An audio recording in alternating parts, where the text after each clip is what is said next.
I would like to show you the most interesting game of the match between the former world champion Max Euwe and 24-year-old Paul Keres. In this game, Keres gives a masterclass in a creative and energetic attack. First, he sacrifices a pawn to activate his dark squared bishop. Then he sacrifices the queen for the immense piece activity. Then he activates his light squared bishop and eventually sacrifices the exchange to eliminate the last defender of the enemy king, after which his raging bishops checkmate the lonely king. Euwe starts with d4, and after knight f6, c4, e6 and knight f3, Keres opted for the Queen's Indian defense, b6. g3, so the both sides flanket to the bishops, bishop b7, bishop g2, bishop e7, short castle, knight e3, and Keres plays knight e4. So he wants to equalize by means of the exchanges. Queen c2 attacking the knight, that's why knight takes c3, queen takes c3, d6, and Euwe returns his queen to c2, taking under control the e4 square and creating two threats, namely e4, which would completely occupy the center, and also knight g5 might be quite unpleasant, with the discovered attack on the bishop and also creating checkmating threats on h7. That's why Keres plays f5, parrying both of these threats, closing the queen's diagonal and also taking under control the e4 square, and also bishop e4 attacking the queen might be quite unpleasant. That's why Euwe plays knight e1, offering the exchange of the bishops, after which white might get control over the light squares in the center. Of course, the most natural move for black would have been simply to capture on g2. Instead, Keres plays queen c8, defending his bishop. So, in case white captures the bishop, the black queen would replace the black bishop on the long diagonal. That's why Euwe attacks the center, e4. Keres continues the development, knight d7, and here Keres writes in his annotations that simply by capturing on f5, white could have got a slight advantage. After e takes f, for example, white could have played d5, and due to the weakness of the e6 square, white would get a slight advantage.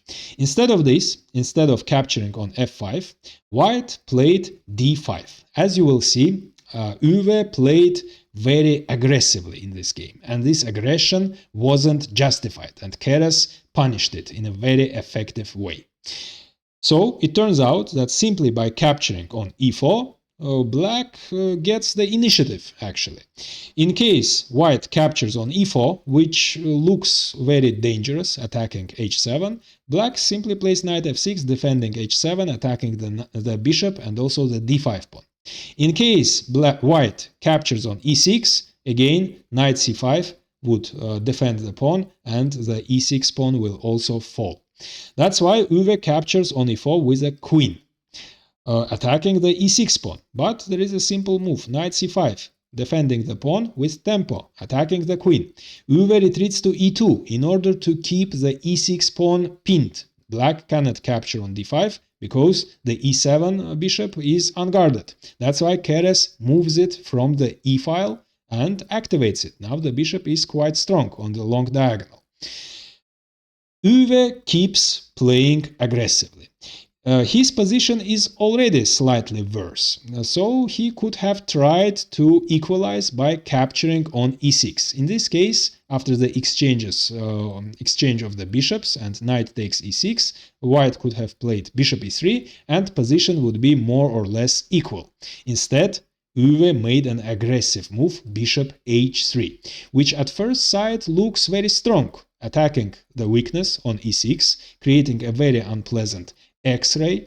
However, this move is a mistake. Black simply plays rook e8, defends the pawn, and also creates his own threats, namely e takes d, leaving his queen unguarded. So after e takes d, white can capture the queen, but black will capture the white queen in his turn, and the rook would invade the second rank and would be very active, attacking b2, for example. And white actually, if white captures on e6, black would simply capture with the knight. At first sight, again, it looks dangerous for black, but black has his own threats.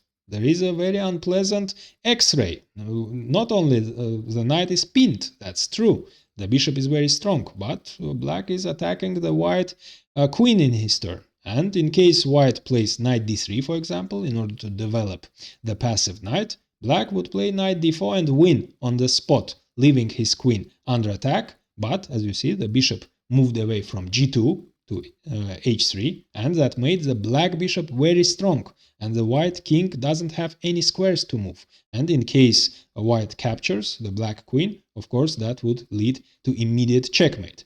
And also, after knight d4, the bishop is also under attack. And if white plays queen h5, for example, to defend the bishop, black would simply capture the bishop in order to deflect the white queen from e2. And after queen takes h3, simply knight e2 would be checkmate. That's why, of course, Euwe didn't capture on e6. Instead, he played bishop e3, again creating a threat. So the threat is to capture the knight, which is defending the e6 pawn. And after capturing the knight, if black captures the knight, then bishop takes e6 check would win on the spot. But Keres, of course, foresaw all this, and he played queen d8, moving away his queen from this diagonal. And after bishop takes c5, before capturing the bishop, Keres prepared an in-between move, namely e takes d, with tempo, attacking the white queen. Now, of course, again, the right move would have been bishop e3, and currently white is a piece up, but of course Keres would have immediately returned the piece and would have captured on e3, after which white would capture with a pawn. White's pawn structure would be damaged, but still black will be only slightly better, so white could have continued the resistance. Instead of bishop e3, Euwe keeps playing aggressively. Bishop e6 check. But after this move, black will simply be up a pawn. It turns out that if now the bishop is still under attack, of course, and in case white captures on d5, then simply bishop takes d5, and both bishops are still under attack, the dark squared bishop and the light squared bishop. And of course, white cannot capture on d5 because the bishop on e6 is pinned. So after the dark squared bishop retreats, black will simply capture on e6 and will be up a pawn. The same will be the case if the bishop retreats instead of c takes d. Then black would simply play queen e7, attacking the bishop for the second time, and c takes d wouldn't help for the same reason. Bishop takes d5, the bishop will fall, and black will be up a pawn. That's why Euwe plays rook d1, developing his rook and exerting pressure on the d file, attacking d5. And now finally Keres captures the bishop. In case white captures on d5, the same will happen. Bishop takes d5 and the e6 bishop will fall. After rook takes d5, simply queen e7, and there is no way white can defend the bishop, and black again will be up a pawn. That's why Euwe develops his passive knight, knight g2, vacating the e1 square for the rook in order to defend the bishop. And also the knight from g2 might jump to f4 in order to reinforce the bishop. And here Keres made a mistake. Instead of the natural bishop d4, which would make the bishop even stronger, it would exert pressure on the king side besides the queen side, and also would close the rook's file, the d file. Instead of this, Keres advances his pawn to d4, creating a protected passed pawn. However, this move has a serious drawback. It makes the dark squared bishop very bad. But by playing d4, Keres also created a threat, an immediate threat. Now that the pawn moved away from d5 to d4, white cannot capture on d5 anymore in order to defend the bishop. And that means black is threatening bishop c8, attacking the pinned bishop for the second time, after which it will be lost. But white actually had a simple defense, namely rook e1.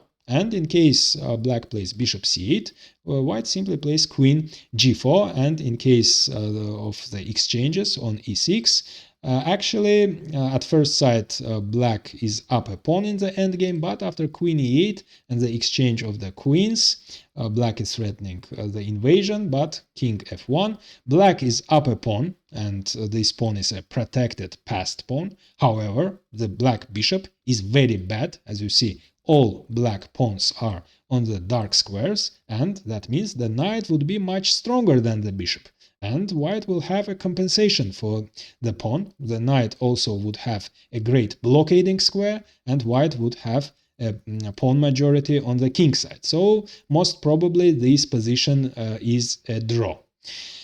But after d4, instead of rook e1, Euwe keeps playing aggressively. He played f4, and this is a serious mistake, which lets Keres carry out a brilliant combination, which made this game so beautiful.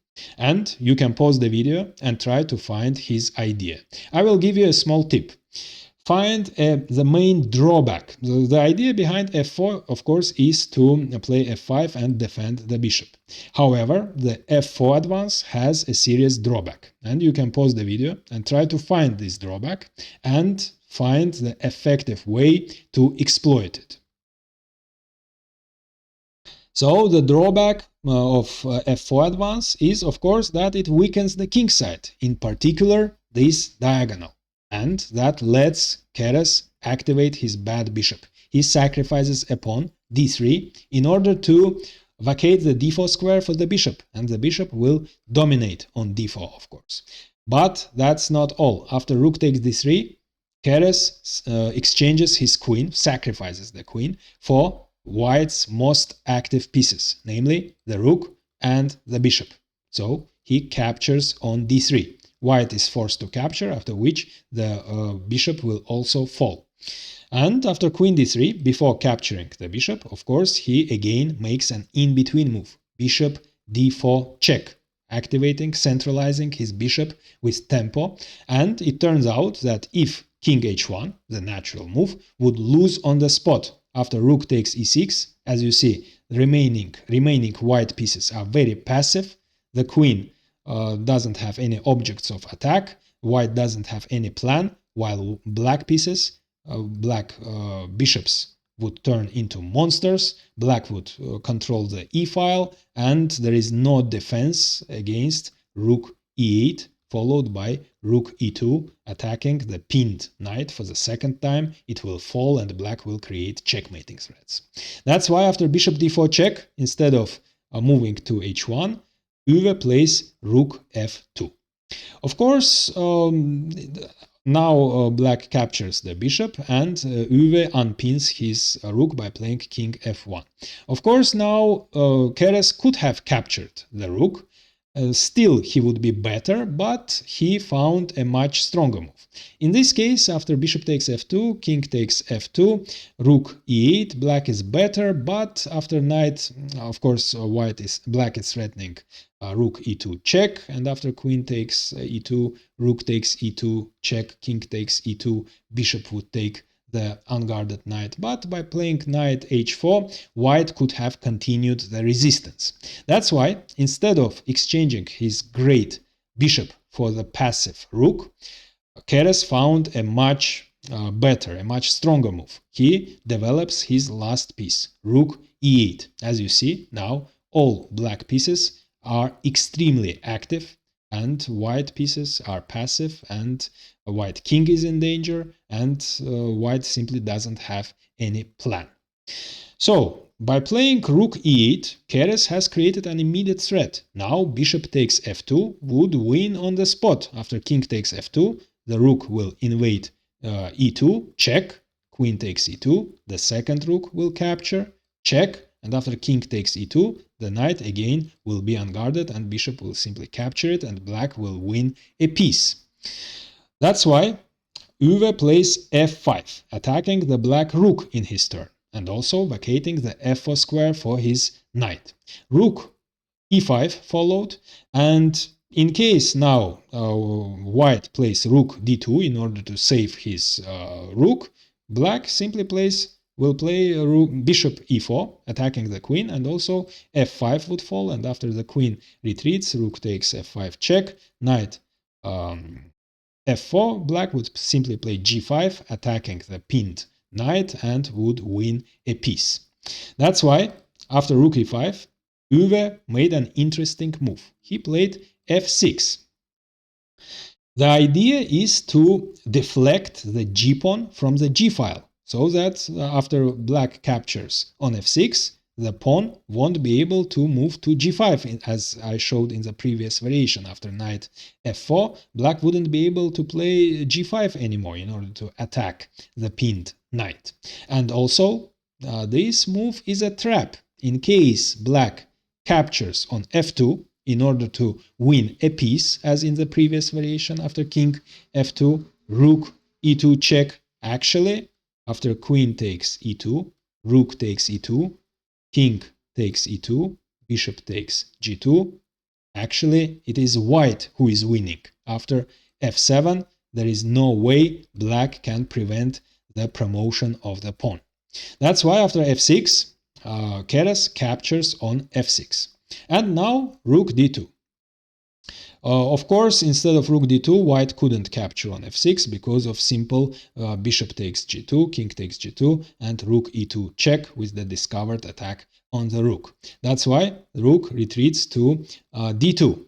And now, if bishop e4, now that the pawn isn't on g7 anymore, it is on f6, after queen b3, white could have continued the resistance. After rook f5 check, there is a move knight f4, and black doesn't have g5 move anymore in order to win a piece, and white could have continued the resistance. But instead of bishop e4, Keres found a much stronger move, bishop c8, creating an immediate threat, deadly threat, bishop h3, pinning the knight, and the knight in his turn controls the e1 square, but after bishop h3, the e1 square would be unguarded and black would threaten checkmate on e1.